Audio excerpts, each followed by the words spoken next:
orders to the American commanders to take the fort. Now that they agree to work cooperatively, a victory is almost guaranteed. But then, on August 13th, when the commanders have finally settled their differences and the troops are preparing for the attack, British reinforcements appear on the horizon. And lo and behold, here shows up the British war fleet of 7 ships. However, this 7 ships included a 64, which means a 64-gun vessel, several 32s, and it was a formidable fleet. The best the Americans had was 132. Seeing that they are trapped, one vessel, the Defense, tries to hide behind Sears Island, but is quickly discovered by the British. Her captain orders all the men ashore and scuttles the ship. The rest of the American fleet attempts to escape up the Penobscot River, but the wind and the tide are against them. There was almost no wind, and the current as it ebbs out of the Penobscot is very powerful. So everybody anchored when the tide was going out, and with the tide be coming in, they haul up anchor, they send their boats out ahead and tow as best they could, rowing all the way. The British have larger ships and taller masts. Their topsails catch the slight breeze, allowing them to inch their way toward the Americans. It becomes clear that the smallest American ships will be caught. The Americans drive them on the beach at Sandy Point and light fire to them. The men escape into the woods. At least 15 ships are lost there. You can just envision the chaos that this must have involved.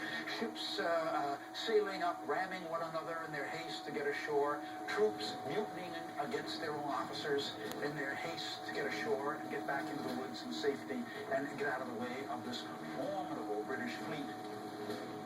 On a desperate flight from the British fleet, the Americans deliberately burn and sink 35 of their own ships and throw an untold number of munitions overboard to keep them out of British hands.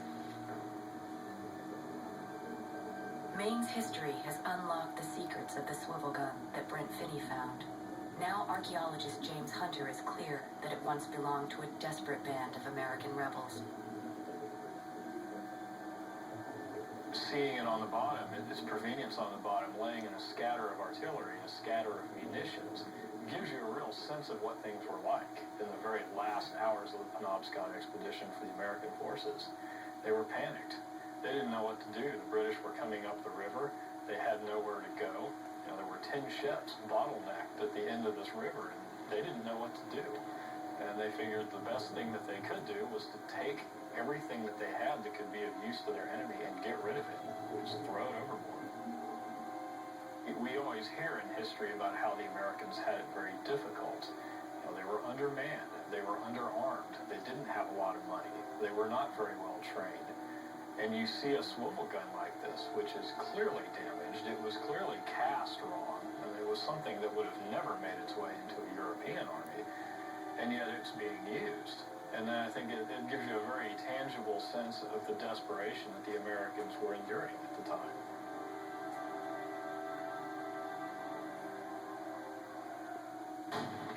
And to this day, the chaos was so great that no one can accurately say what the loss to the Americans were.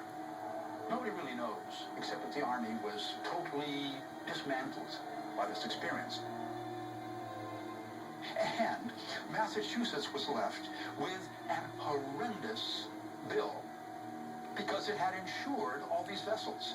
It had paid for all the equipment. It had organized the army.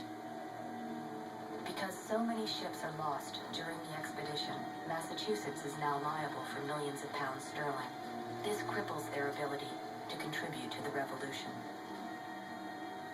The Loyalists stay in Castine until the end of the revolution, when Maine becomes part of the new nation. At that point, some of them dismantle their homes and rebuild them on Passamaquoddy land in St. Andrews, New Brunswick, where they stand today.